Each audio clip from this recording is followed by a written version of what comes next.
Okay, so ayos na ang panahon natin. Sumikat na yung araw. And blackout. Blackout na naman. So kahapon meron. After ni, ano yun, bagyo ba yun? Ayan, so today ay ito yung gagawin natin. Susubukan na natin yung battery na DIY dito. Ayan, kasi marami nagtatanong, pwede ba siyang i-upgrade? Pwede ba natin i-upgrade si Thunderbox yung kanyang battery? Ito lang guys, yung 3,000 watts. Si Thunderbox 5,500 ay pwede, kaya lang external. Sabagay, ito kung talagang hindi papasok sa loob, kagaya nito, ito kasyang-kasya kasi sukat na sukat, kaya lang wala na yung kanya frame. So pwede sa loob, eh hindi naman sa atin yan. So pwede internally at externally. Ayan, pwede siyang i-update or i-upgrade. Si 5,500 pwede naman, kaya lang external na. Bubuksan na natin. Talagang si Thunderbox ay bugbog na bugbog sa atin. Lahat ng mga experiment ay sa kanya ko ginagawa. So kasi talagang masubukan lahat dito.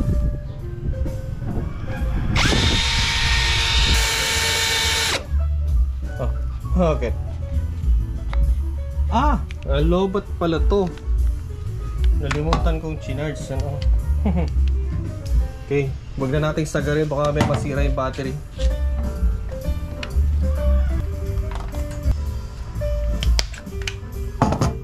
Sagad na sagad, oh.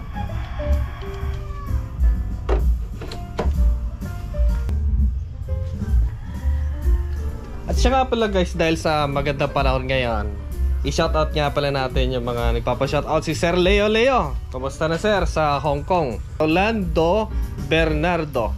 At shoutout din kay Sir Jeffrey Rodriguez. Ayan, maraming salamat sa inyong patuloy na panonood kay Juan Dilasag at si Chris Dagsel. Shoutout sir. So ito pala, bubuksan na natin, hindi ko na makalimutan. Okay, so ito yung hindi naman natin i-upgrade, susubukan lang natin yung battery. So saan ba natin idudugtong? Dito na lang siguro. Ito, tatanggalin natin dito. Then or dito na lang. So ang plan kasi dito ay yung negative tatanggalin natin, kasi mayroon ako mahabang isang wire na pula. Then yung idadaan na lang natin sa circuit breaker ay yung positive. So medyo mahaba yung positive na papunta dun sa battery.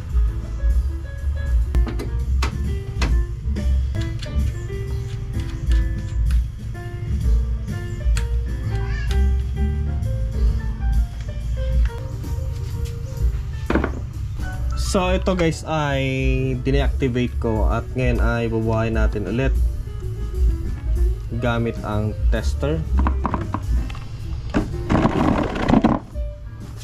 Ayan.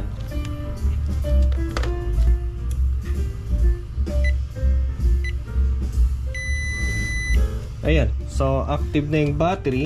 Nasa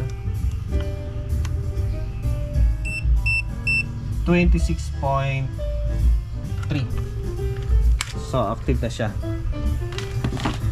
So ngayon, ito ilalagay natin dito, positive.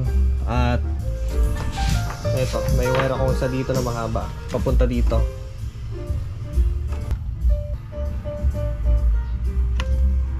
So negative yan guys, kasi ito yung dumaan sa BMS. Ayun o.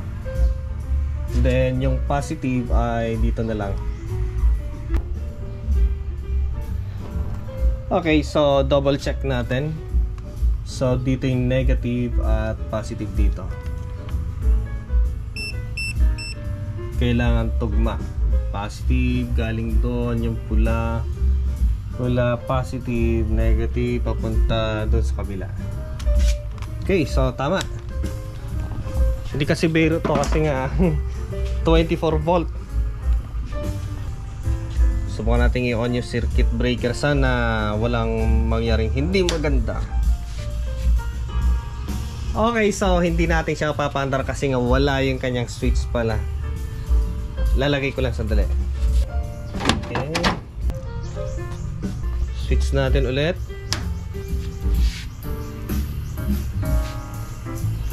Switch. Kasi kung baliktad yung connection natin, kanina pa sana may pumutok na.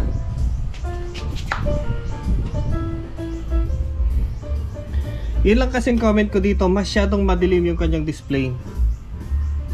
Tingnan natin. Ayan, active na siya. Then transfer natin.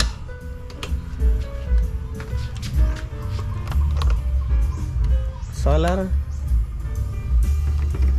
Hintayin natin na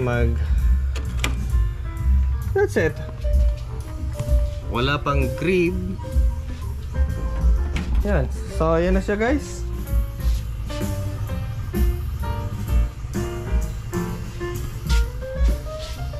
$173 watts yung aming consumption. Baba lang naman.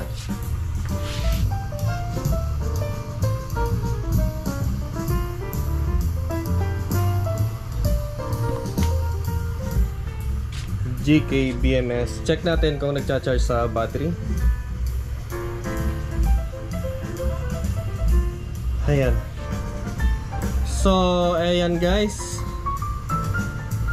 Hindi ko alam kung tayo ay nagcha-charge ng 30 ampere or gumagamit. Pero sa tingin ko niyan ay nagcha-charge. Nagcha-charge tayo kasi nga majority ay solar yung nagagamit. Nagcha-charge. Charging siya ngayon.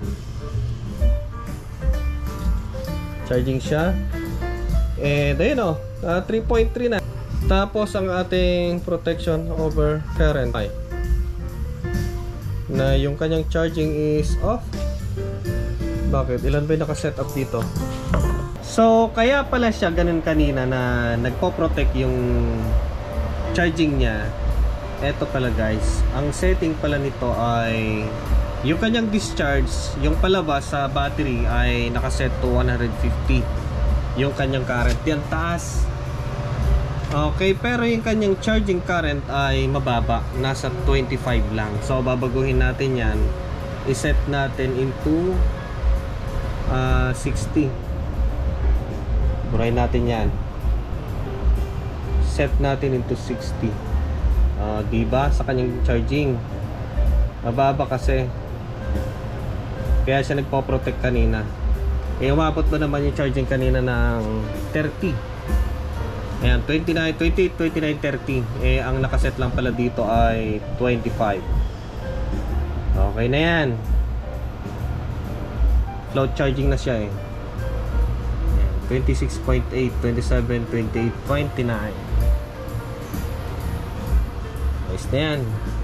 Babalance din naman siya Magpapang-abot yan 13.3, konti na lang, konting-konti na lang yan. Okay, so gusto ko lang makita na magamit si Thunderbox na meron siyang Bluetooth connection yung kanyang battery. Yung battery kasi nito guys ay fully charged. Bago ko siya in-stock dyan, fully charged siya.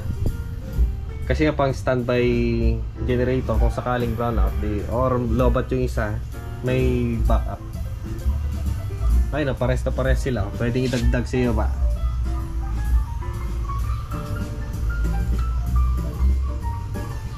Ganito sana maganda yung naka-tornilyo. So pwede natin i-top balance yan. At kung mag-upgrade tayo, ganito sana maganda, naka-tornilyo, kasi pwede natin i-parallel yan. Eto ay hindi pwede. Hindi pwede. Ewan kung may paglagyan ng stud. Pero kahit yung stud niya kasi ay naka-welded yata yan, binay-weld nila. Okay naman siya. Yan lang kasi comment ko dito na madilim yung kanyang display. Pero okay naman kasi meron doon.